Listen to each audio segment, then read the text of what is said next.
Hello everyone, this is Nitesh, and we are here with a review for Infamous Second Son. Now before I move on to the review, I want to say I was playing it on the PlayStation 4, and I didn't actually finish the game. However, I'm considering the fact that I couldn't bring myself to finish the game as just something to consider about this game. I'm going to start with the pros. By far the best thing about this game, the characters and the way they interact, just even outside all the major developments. Troy Baker, who plays Delsin Rowe, your main character, and Travis Willingham, who plays Delsin's brother, Reggie, they just back and forth between the two of them constantly, and it's hilarious. It is awesome. But, that is easily the highlight of the game. And it only gets better when more characters get added into the constant banter. They also did something that you don't see in a lot of games. They did the whole facial motion capture, so you're actually getting all the little expressions, and that is done really well. You are getting so much out of that. That combined with the already really well written dialogue and the great delivery with all the actors involved, that is just great to watch. Now, the plot is actually pretty decent, really. It takes the character of Delsin, who is just this punk, and actually really gives him a chance to grow as a person and as a character. Because there's the people with powers who are conduits, and some of them escape near his village. The government agency tasked with bringing them all back tortures the whole village for information, and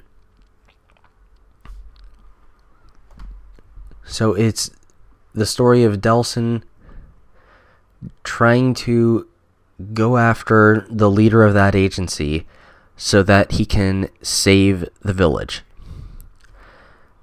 Now, I'm saying that even though there is a few different ways the plot can go.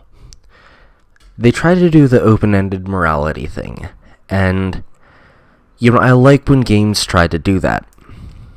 But the problem is, in this game, there's a right choice, and it's there's a clearly right choice, and there's a clearly wrong choice, and the game decides very early on, at the first big choice, whether or not you're going to be a hero or a villain. And honestly, in a lot of ways, the only good way to go is hero. That is the only sensible way you could go. If you go the villain route, you're just being a douche. You do stuff that boosts your karma one way or the other, and you boost your good karma by actually doing good things.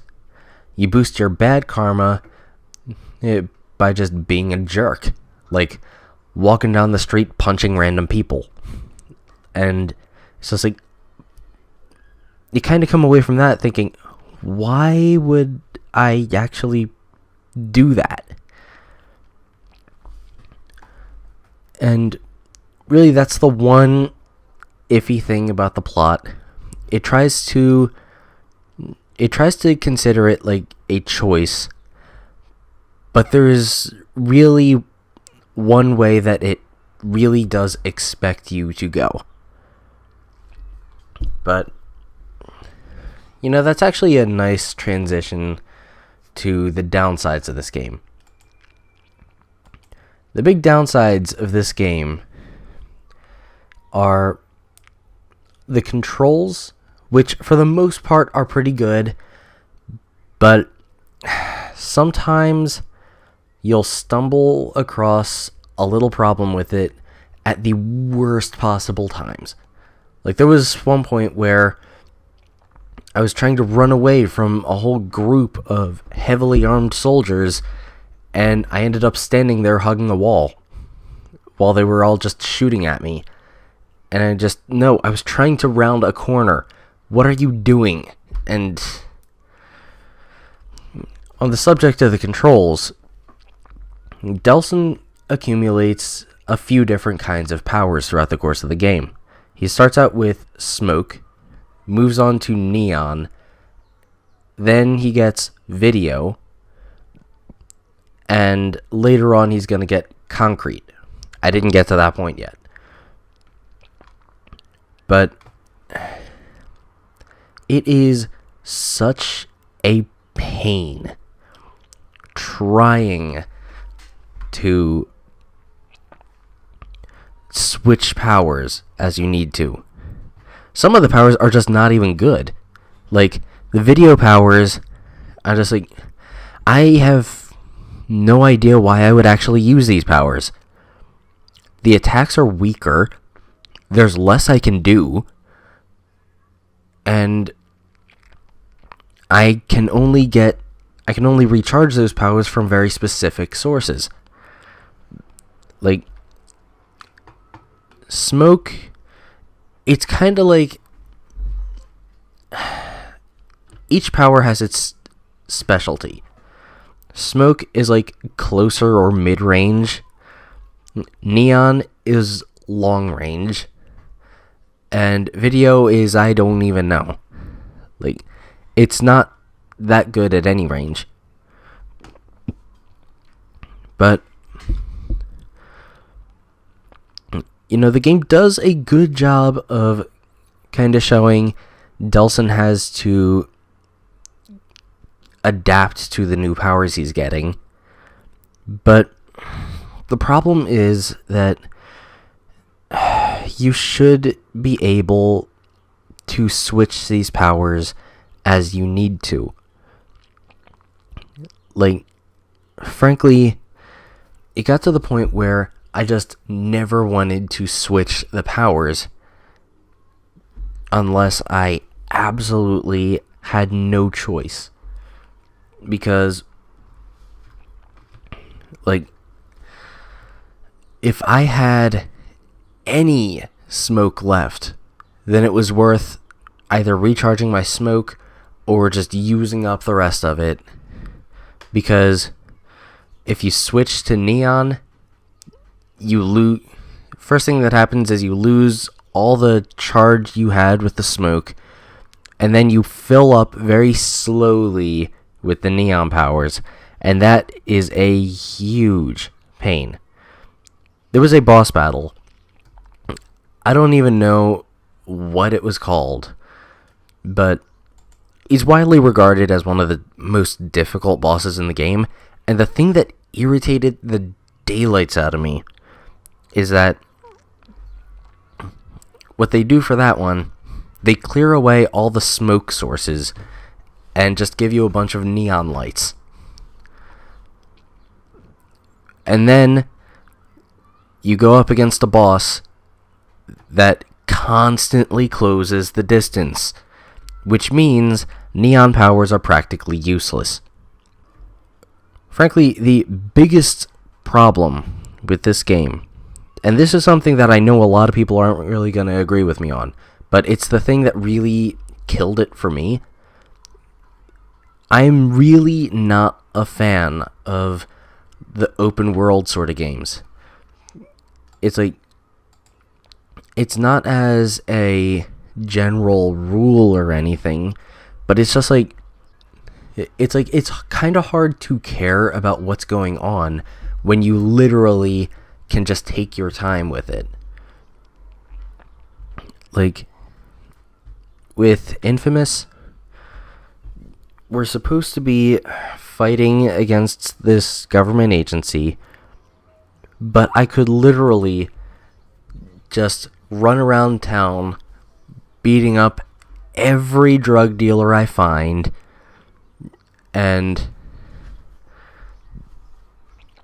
just helping everyone I can, and this government agency will take no steps to try to find me. Really, this is the kind of game where if the plot wasn't as good as it was, I probably wouldn't care about the open world. But the fact that the plot is actually pretty good kind of makes it feel like it's just killing the urgency every time I'm between missions.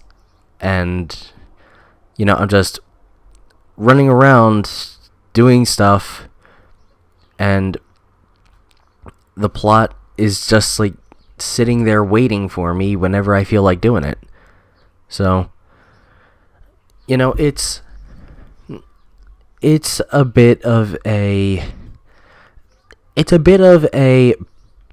personally I don't like it thing, but I really kind of feel like this game would have been a lot better if they took out a lot of the open world aspects of it.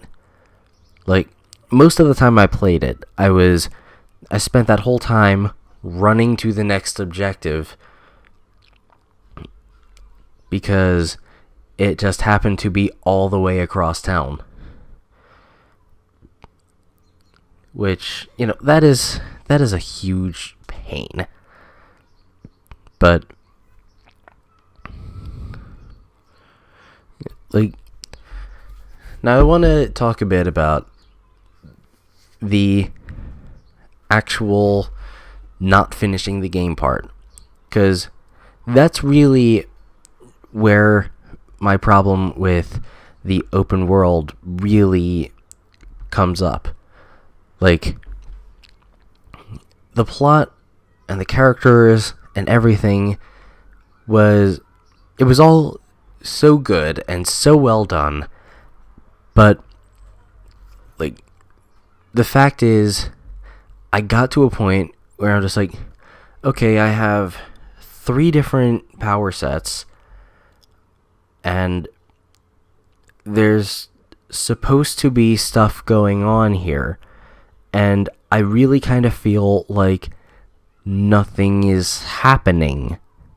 Like, nothing is going on right now in this game. I am walking around, beating up drug dealers, beating up armed soldiers, and I don't kind of feel like I'm doing anything here. Like,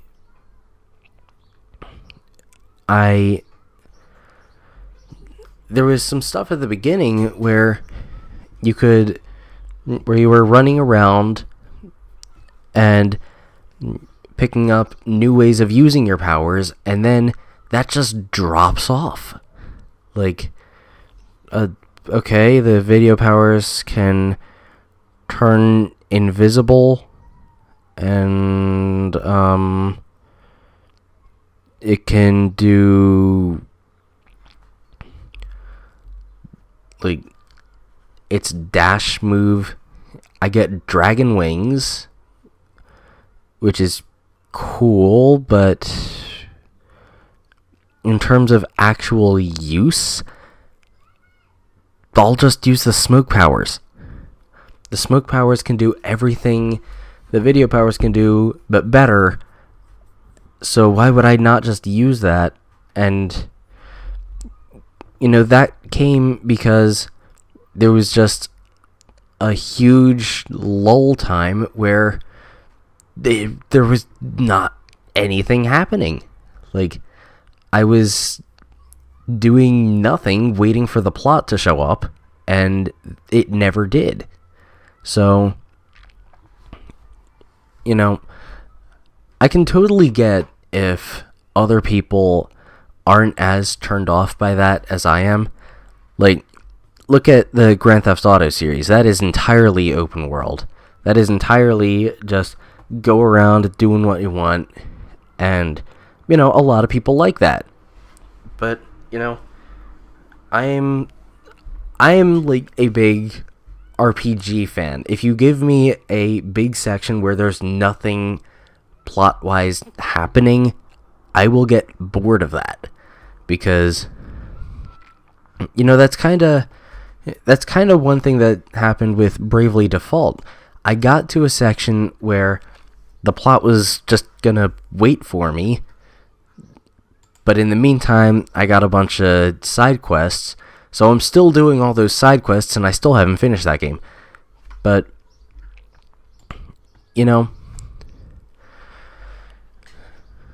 anyway, final verdict for this game is it's definitely worth checking out. The controls can be a little sketchy at times, but the plot and the acting are definitely worth seeing. Like, I would honestly, for a while there, I was playing the game just to see how these characters would interact with each other.